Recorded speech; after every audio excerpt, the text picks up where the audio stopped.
لله نحمده ونستعينه ونستغفره ونؤمن به ونتوكل عليه ونعوذ بالله من شرور أنفسنا ومن سيئات أعمالنا من يهده الله فلا مضل له ومن يضلل فلا هادي له وأشهد أن لا إله إلا الله وحده لا شريك له وأشهد أن سيدنا ومولانا محمدا عبده ورسوله صلى الله عليه وسلم. أعوذ بالله من الشيطان الرجيم. بسم الله الرحمن الرحيم. إنما يخشى الله من عباده العلماء إن الله عزيز غفور. صدق الله العلي العظيم. وقال النبي صلى الله عليه وسلم إنما العلماء ورثة الأنبياء أو كما قال النبي صلی اللہ علیہ وسلم. حضرات علماء کرام اور عزیز طلباء کرام، چونکہ یہاں مجمع بس دو ہی ہے، علماء کرام کا اور طلباء نظام کا، اس لیے میری تقریر انہی دونوں سے متعلق ہوگی. میں نے قرآن کریم کی آیت جو پڑھی ہے، آیت میں اللہ تعالیٰ فرماتے ہیں انما یخشی اللہ من عبادہ العلماء. اللہ تعالیٰ سے اللہ کے علماء بندے ہی ڈرتے ہیں، جو عالم ہوتے ہیں، اللہ کو جانتے ہیں، اللہ کو پہچانتے ہیں، اللہ کی جن کے معرفت ہوتی ہے، انہی کے اندر اللہ کا خوف اور خشیت ہوتا ہے. رسول پاک صلی اللہ علیہ وسلم فرماتے ہیں انا اعلمکم باللہ واخشاکم للہ. میں تم میں سب سے زیادہ اللہ کو پہچانتا ہوں تو سب سے زیادہ اللہ سے ڈرتا ہوں. سب سے زیادہ اللہ سے ڈرنے والے کون ہیں؟ رسول پاک صلی اللہ علیہ وسلم. آپ صلی اللہ علیہ وسلم سے بڑھ کر کائنات میں کوئی اللہ سے ڈرنے والا نہیں ہوا. کیوں؟ آپ سے بڑھ کر کوئی اللہ کو پہچاننے والا نہیں. یہ الگ بات ہے. اس میں حضور فرماتے ہیں ماں عرفنا کا حق معرفتی. بار الہ آپ کے پہچاننے کا جو حق ہے وہ تو ہم بھی نہیں پہچان سکتے. حضور صلی اللہ علیہ وسلم فرماتے ہیں وہ ماں عبدنا کا حق عبادتی، اور آپ کی عبادت کا جو حق ہے وہ ہم نہیں کر سکے. لیکن بہرحال کائنات میں سب سے زیادہ عبادت کرنے والے، سب سے زیادہ معرفت رکھنے والے، اللہ کا سب سے زیادہ خوف و خشیت رکھنے والے رسول پاک صلی اللہ علیہ وسلم. پھر حضور صلی اللہ علیہ وسلم سے یہ امانت، یہ خصوصیات امت کے علماء میں منتقل. چنانچہ صحیح حدیث ہے، رسول پاک صلی اللہ علیہ وسلم فرماتے ہیں انما العلماء ورثۃ الانبیاء. علماء انبیاء کے وارث ہیں. آپ سب لوگوں کو معلوم ہے کہ انبیاء مال چھوڑ کر نہیں جاتے. انبیاء مال چھوڑ کر نہیں، ان کی مال میں وراثت نہیں چلتی. حضور صلی اللہ علیہ وسلم نے خود فرمایا نحن معاشر الانبیاء. ہم جو انبیاء کے گروہ ہیں لا نرث ولا نورث. ہم نہ وارث ہوتے ہیں نہ ہمارا کوئی کیا ہوتا ہے، وارث ہوتا ہے. نبی بھی وارث نہیں ہوتا، کسی کا مال نہیں لیتا ہے جو اپنے مورث کا، اور نبی مال چھوڑ کر جاتا بھی نہیں. چنانچہ حضور صلی اللہ علیہ وسلم نے فرمایا ما ترکنا صدقہ. اگر کچھ چیز میں بھولے سے چھوڑ جاؤں، کوئی چیز رہ جائے تو میری نسلوں میں وراثت نہیں چلے گی، بلکہ وہ کیا ہوگی؟ صدقہ ہوگی.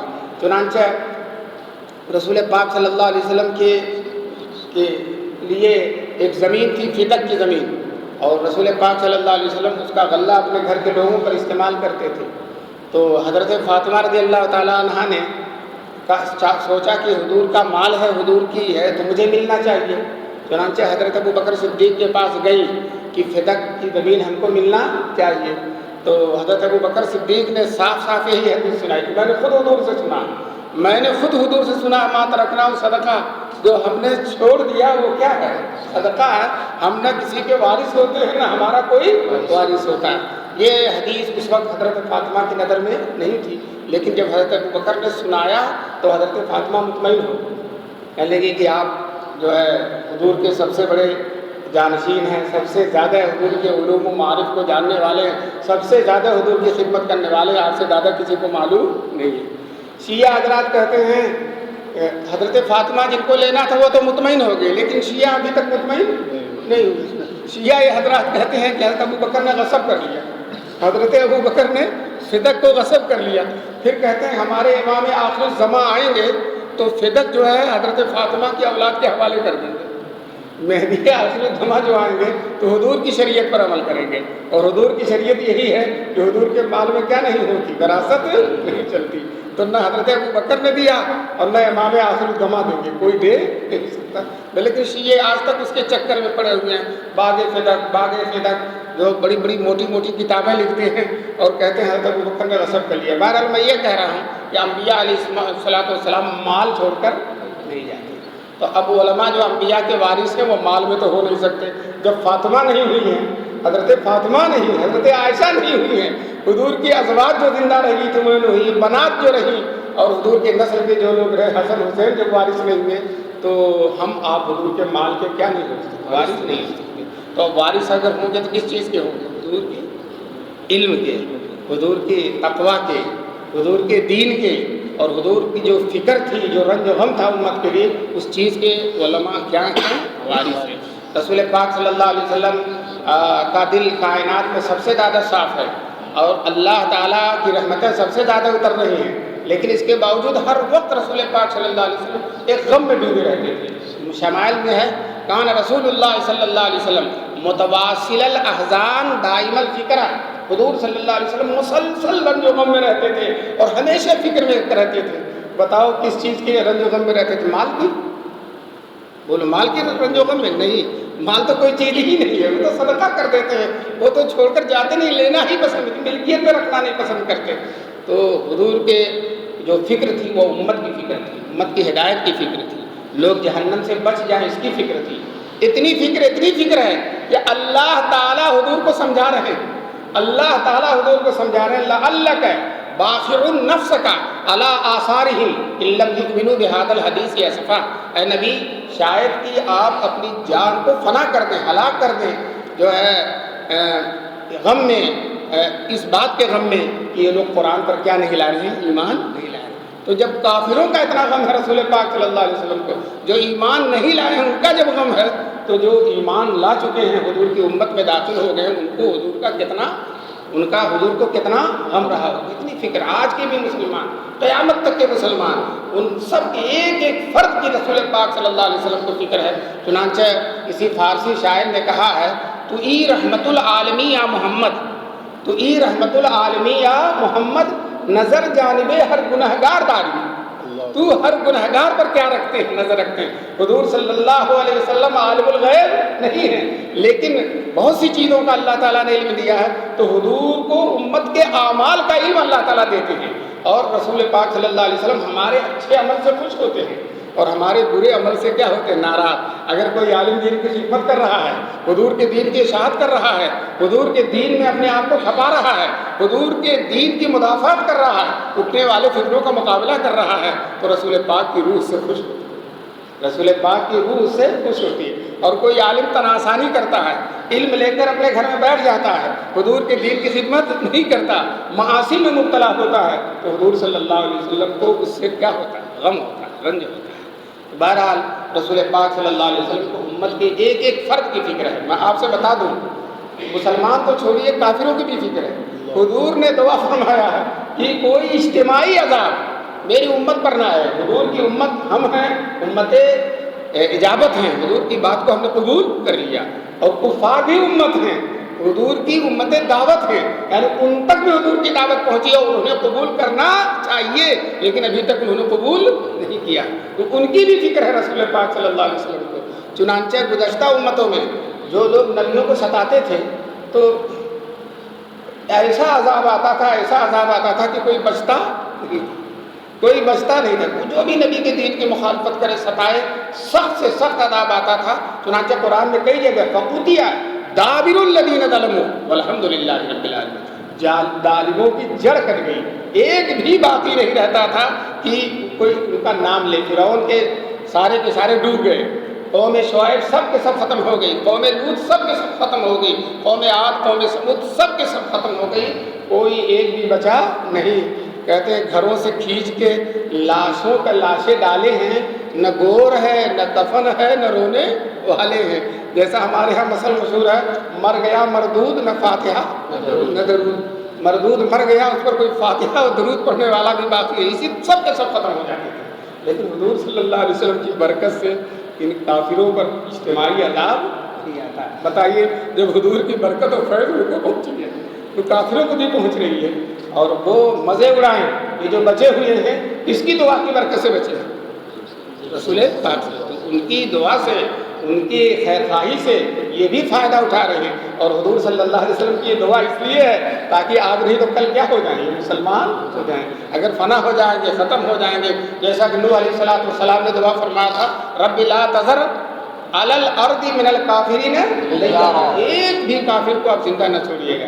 لیکن ہمارے رسول پاک صلی اللہ علیہ وسلم کی شان دیکھیے، طائف میں نبی پاک صلی اللہ علیہ وسلم کو جو ستایا گیا، بے حد ستایا گیا، پہاڑوں کا فرشتہ آ گیا اور کہا کہ میں حضور سے کہا میں پہلی دفعہ آیا ہوں زمین پر، میرے دل میں پہاڑوں کی نگرانی ہے، جبریل ساتھ لے کر آئے تھے، اور کہا کہ آپ حکم دیجیے کہ ان کو دونوں کو پتھروں کے درمیان کیا چیز دے، ہم ہوتے تو پسوا دیتے، ہم آپ ہوتے تو کیا کرتے، ہم پیس دیجیے ختم ہو جائیں، بہت پریشان کر رہے ہیں، طرح طرح کے قانون بنا رہے ہیں، یہ کر رہے ہیں، پیس دیجیے۔ لیکن رسول پاک صلی اللہ علیہ وسلم نے فرمایا کہ نہیں ہو سکتا ہے ان کی نسلوں میں کوئی ایمان لانے والا ہو جائے۔ چنانچہ آج تم طائف میں جاؤ گے تو آج طائف میں کوئی کافر نہیں ہے، طائف میں کوئی کافر نہیں ہے، سب کے سب کیا ہو گئے؟ بولی مسلمان ہو گئے۔ تو بہرحال حضور کو مومنین کی بھی فکر ہے، کافرین کی بھی فکر ہے، ہر ایک کی فکر ہے، اور تو جناب رسول پاک صلی اللہ علیہ وسلم کو بہت فکر رہتی تھی، جو شمائل میں ابھی سنایا، دائم الفکر ہے، ہمیشہ فکر، رات میں بھی فکر اور دن میں بھی، متواصل الاحزان، رنج پر رنج، غم پر غم، صدمہ پر صدمہ، فکر پر فکر حضور صلی اللہ علیہ وسلم پر طاری رہتی تھی۔ چنانچہ حضور صلی اللہ علیہ وسلم فرماتے ہیں، شیبتنی ہود، سورہ ہود نے مجھے بوڑھا کر دیا، سورہ ہود نے مجھے بوڑھا، کیوں؟ سورہ ہود میں کافروں پر عذاب کا تذکرہ ہے، قوم لوط، قوم سمود وغیرہ پر عذاب جو اللہ کا ہے، جن سے تحس و نحس کر دیے گئے، تو اس کی وجہ سے حضور ڈرتے تھے میری امت پر بھی عذاب نہ آ جائے۔ اس غم میں رسول پاک صلی اللہ علیہ وسلم بوڑھے ہو گئے تھے، 63 سال کی عمر میں، اور جو ہے بوڑھے ہو گئے تھے، حالانکہ حضور کی طاقت سب سے زیادہ تھی، حضور کی صحت سب سے اچھی تھی، لیکن ان چیزوں کے غم نے، امت کے غم نے، موجودہ امت، گزشتہ امت، ساری امتوں کے غم نے حضور صلی اللہ علیہ وسلم کو کیا کر دیا تھا؟ بوڑھا کر دیا تھا۔ تو دوستو، علماء یہ جو عالم بن رہے ہیں، یا عالم جو بن چکے ہیں، یہ سب وارث ہیں کیونکہ رسول پاک تو حضور کی ساری خصوصیات میں حضور کے وارث، حضور کا مجاہدہ ان کو ملنا چاہیے، حضور کا فکر ان کو ملنا چاہیے، حضور کا طور و طریقہ ان کو ملنا چاہیے، حضور کا تحمل ان کو ملنا چاہیے، حضور کی شان استغنا ان کو ملنا چاہیے، حضور کا تقوی ان کو ملنا چاہیے، اور حضور صلی اللہ علیہ وسلم کی اور بھی جو شانیں ہیں ان کو ملنا، جتنی ان شانوں میں عالم حضور سے قریب ہوگا اتنا ہی رسول پاک صلی اللہ علیہ وسلم کا فیض اس کی ذات سے کیا ہوگا؟ بولیے جاری۔ تو یہ عالم کے لیے سب سے پہلی چیز ضروری ہے تقوی، کیا ہونا؟ خوف خدا، ہمیشہ اللہ سے ڈرتا رہے، کیونکہ اس سے زیادہ گاؤں کا کوئی آدمی اللہ سے جو جانتا نہیں ہے، تو اس سے زیادہ گاؤں کے کسی لوگوں کو اللہ سے ڈرنے والا بھی نہیں، سب سے زیادہ اس کو اللہ سے ڈرنے والا۔ چنانچہ ہمارے علماء جن سے فیض پہنچا ہے دنیا میں، ہمارے علماء دیوبند میں حضرت مولانا قاسم نانوتوی رحمۃ اللہ علیہ، مولانا یعقوب صاحب نے لکھا ہے کہ مولانا کے اندر 2 چیز ایسی تھی جس نے ان کو بہت آگے بڑھایا، ایک تو تقوی اور دوسرے ادب۔ پہلی چیز کیا تھی ان کے اندر؟ تقوی، اور دوسری چیز ادب تھی۔ اس ادب اور تقوی نے رسول پاک صلی اللہ علیہ وسلم سے مولانا کو اتنا قریب کیا، اتنا قریب کیا کہ ان کا فیض اس وقت ساری دنیا میں جاری ہے۔ موجودہ زمانے کے علماء میں جو چند صدیوں پہلے گزرے ہیں، اس میں مولانا قاسم نانوتوی کا فیض ہر جگہ جاری ہے۔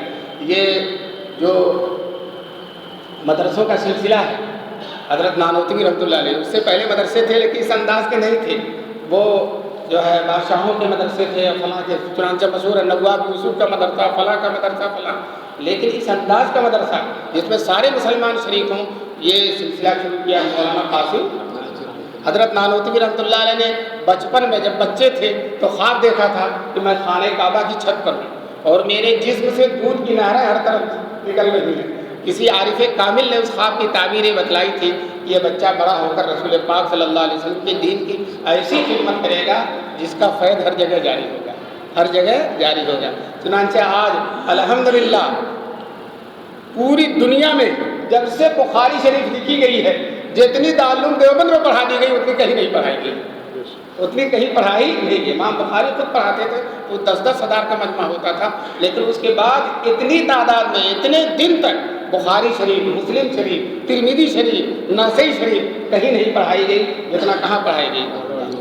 اور ماشاءاللہ ہر سال 1500، 1600، 1700، 1800 عالم ہوتے ہیں، اور ایک عالم کہیں چلا جاتا ہے تو علاقے میں تبدیلی پیدا کر دیتا ہے، علاقے میں اہم کام کرتا ہے، اور جو ہے اللہ تعالیٰ اس سے خدمت لیتے ہیں. بہرحال یہ مولانا کے تقویٰ کا فیض ہے، تقویٰ کی برکت ہے، اور ان کی ساری تقویٰ، تواضع اتنی تواضع تھی کہ اگر مولانا قاسم کو کوئی مولانا کہہ دیتا تھا تو بولتے ہی نہیں تھے.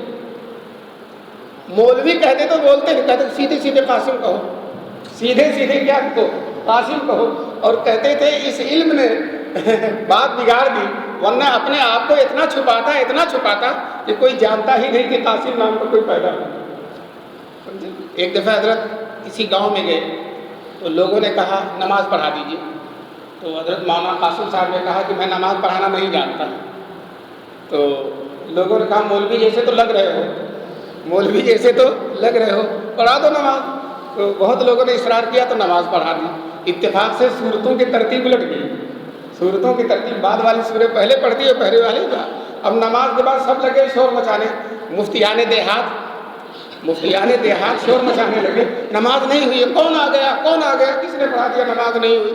تو حضرت نے کہا علماء سے سنا ہے کہ نماز ہو جاتی ہے، علماء سے سنا ہے کہ نماز ہو جاتی ہے. یہ نہیں کہا میں بہت بڑا عالم ہوں، کہا علماء سے سنا ہے، جیسے جماعت والے کہتے ہیں نا، تو کہا علماء سے سنا ہے کہ نماز ہو جاتی ہے. تو بعد میں اسی گاؤں میں شیخ الہند مولانا محمود حسن صاحب رحمۃ اللہ علیہ پہنچے، جو حضرت نانوتوی کے شاگرد تھے. لوگ وہاں کے لوگ ان کو جانتے تھے. تو کہنے لگے ایک مولوی آیا تھا، ہم نے کہا نماز پڑھا دو، تو کہنے لگے نماز پڑھانا نہیں جانتے. اور جب نماز پڑھائی تو صورتیں الٹ دی. ہم نے کہا نماز نہیں ہوئی، تو کہا وہ علماء سے سنا کہ نماز ہو جاتی ہے. تو حضرت شیخ الہند نے کہا کہ وہ کیسے ہیں، سورج شکل بتلاؤ. تو بتایا. تو کہنے لگے وہ تو ہمارے استاد ہیں، اور اس وقت سرزمین ہند میں ان سے بڑا کوئی عالم نہیں ہے. تو دیکھو اپنے آپ کو کیسا مٹاتے ہیں، کیسا چھپاتے ہیں. شاہجہاں پور میں مناظرہ تھا انگریزوں کے زمانے میں، اور انگریزوں نے دعوت دیا تھا کہ ایک مسلمان آئے اسلام کی حقانیت ثابت کرے، ایک یہودی آئے یہودیت کی حقانیت، ایک غیر مسلم ہندو آئے اور ہندو مذہب کی حقانیت کو ثابت کرے. تو مسلمانوں کی طرف سے حضرت نانوتوی رحمۃ اللہ علیہ کو نمائندہ بنائے گئے. اب حضرت وہاں گئے، اس طرح سے گئے کہ تنہا پہنچ گئے، پاجامہ پہنے ہوئے اور لنگی لیے ہوئے. راستے میں ندی آئی تو لنگی پہن لیا اور جو ہے پاجامہ کو اتار دیا، اور اس کے بعد پار جب گئے تو لنگی کو لاٹھی پہ ٹانگ دیا، جس طرح سے گاؤں کے لوگ چلتے ہیں. اور اسی طرح سے وہاں شاہجہاں پور میں پہنچ گئے. اب بعد میں شاگردوں کو معلوم ہوا تو شیخ الہند، مولانا فخر الحسن، حضرت کے جتنے بڑے بڑے شاگرد وہ پیچھے گئے. آج بڑا عالم ہو جائے تو 10-20 شاگردوں کے بغیر چلتا نہیں ہے نا، 10-20 شاگردوں کے بغیر چلتا نہیں، آگے پیچھے چلتے رہے. اب یہ دیکھو اتنے بڑے عالم اور جانثار شاگرد تھے، جو جان قربان کرنے والے شاگرد تھے، لیکن کسی کو ساتھ نہیں لیا، اکیلے چل پڑے. وہاں جا کر ایک سرائے میں جہاں عام لوگ ٹھہرتے ہیں، وہاں جا کر ایک کمرے میں ٹھہر گئے. اب پیچھے شاگرد پہنچے اور پورا تلاش کر رہے ہیں شاہجہاں پور میں.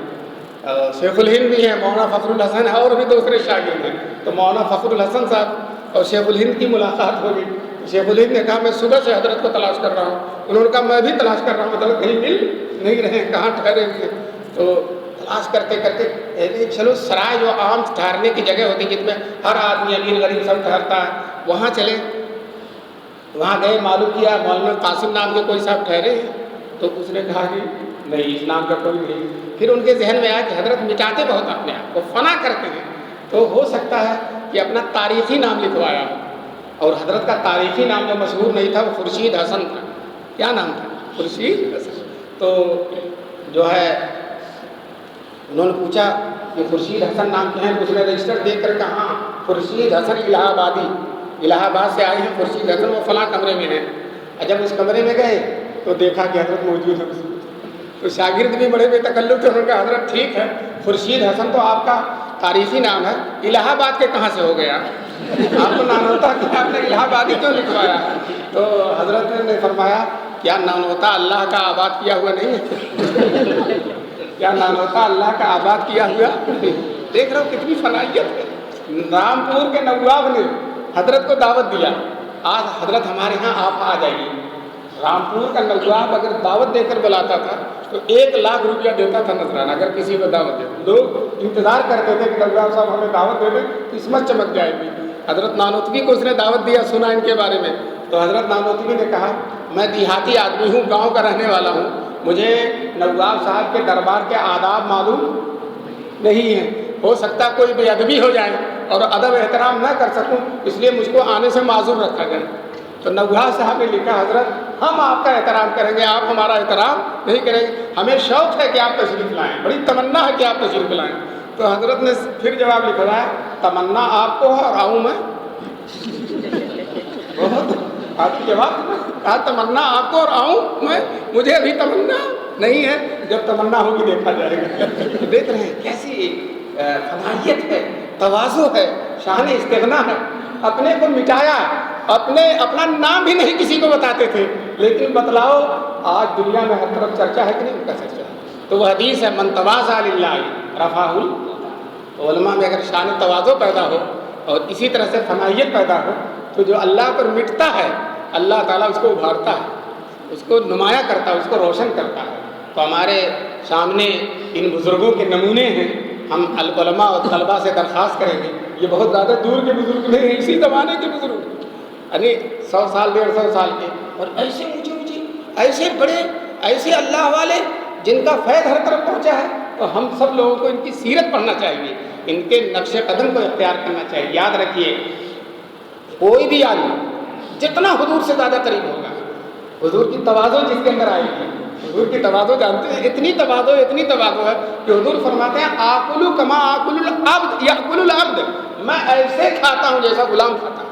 غلام جس طرح سے بیٹھتا ہے غلاموں کے ساتھ اور عام لوگوں کے ساتھ حضور بیٹھ کر سب کے ساتھ کھاتے تھے, اور جو ہے کسی سے کوئی حضور صلی اللہ علیہ وسلم کو دوری نہیں تھی.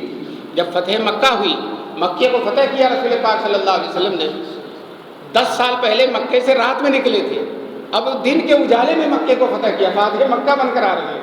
جب کوئی بادشاہ کسی ملک کو فتح کرتا ہے تو قرآن نے اس کا نقشہ کھینچا, ان الملوک اذا دخلوا قریۃ افسدوها, بادشاہ جب کسی بستی میں داخل ہوتے تو اس کو اجاڑ کر رکھ دیتے ہیں. جعلوا عزت اہلها اذلہ, وہاں کے معززین کو ذلیل کر دیتے ہیں.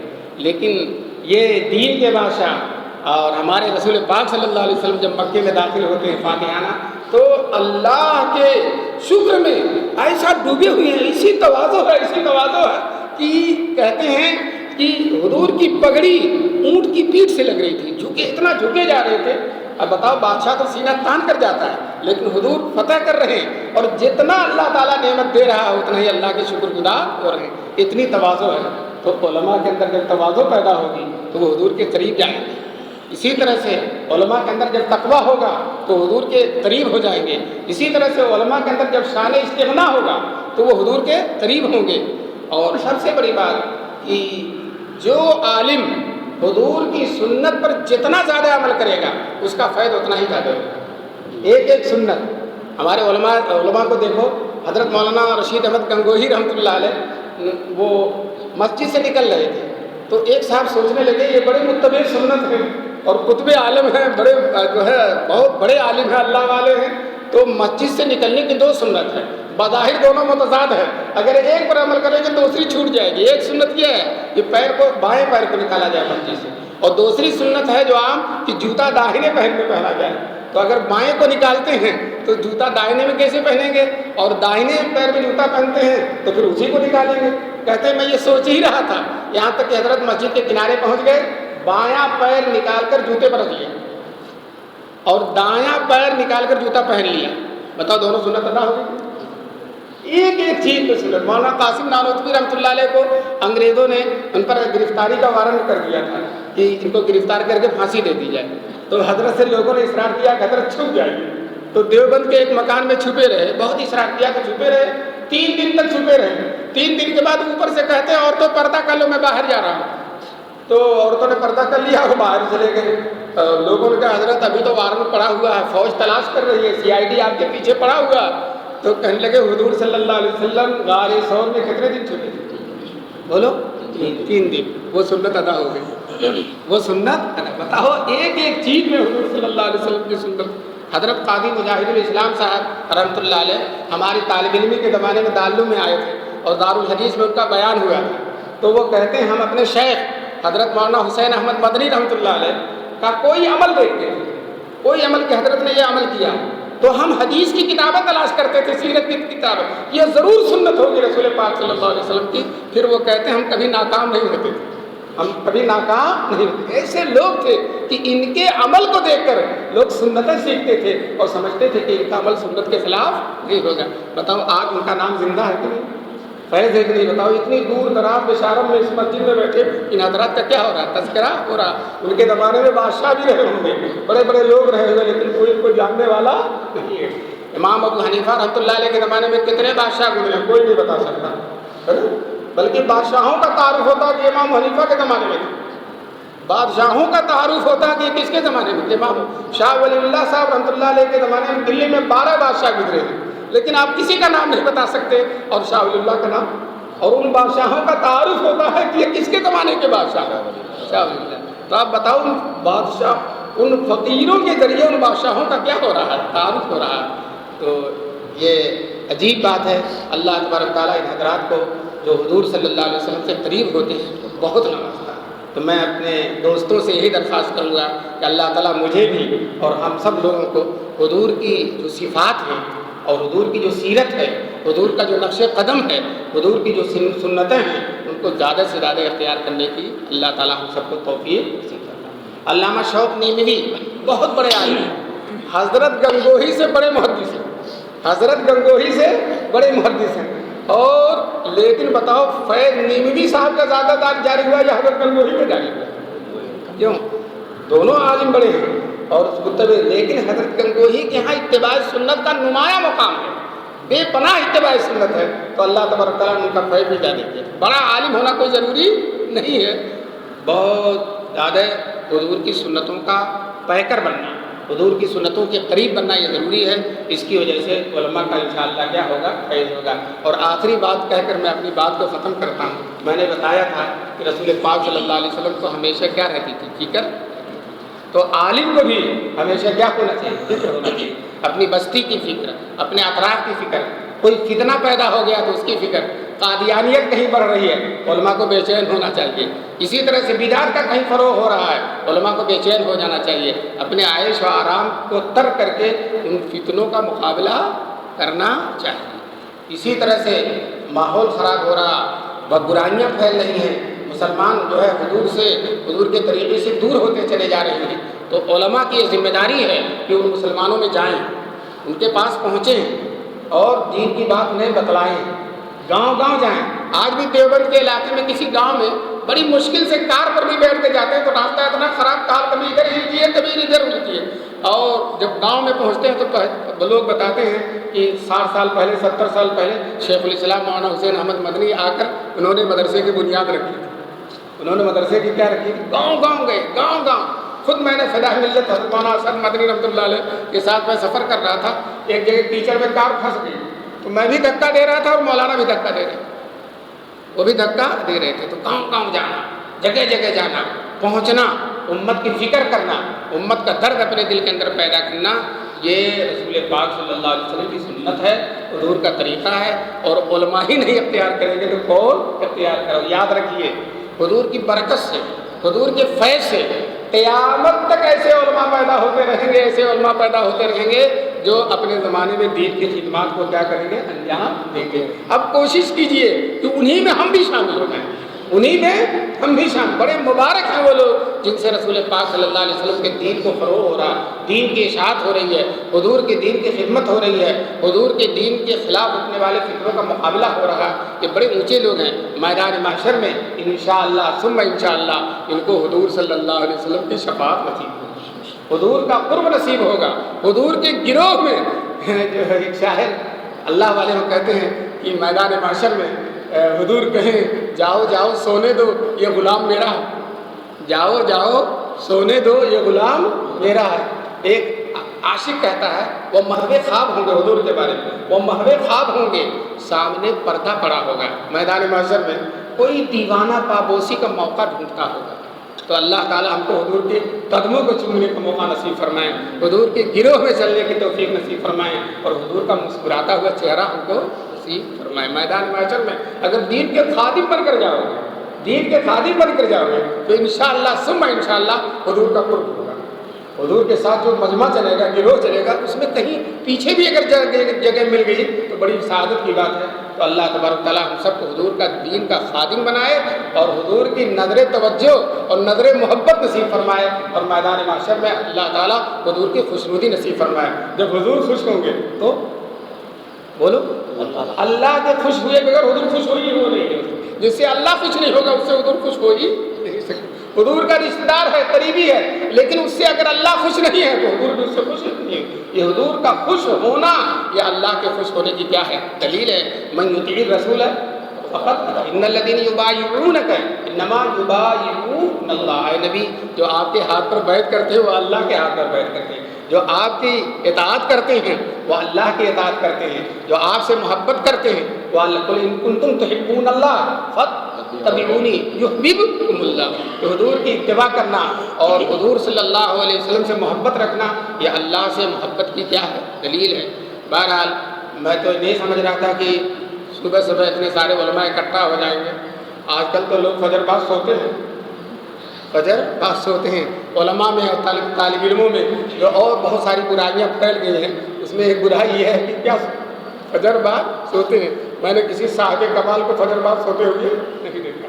حضرت مولانا حسین احمد مدنی رات میں 2 گھنٹہ سوتے تھے، 2 گھنٹہ سوتے تھے۔ تو اور اب آج کل لاک ڈاؤن میں علماء جتنا سوئے ہیں کوئی نہیں سو سکتا۔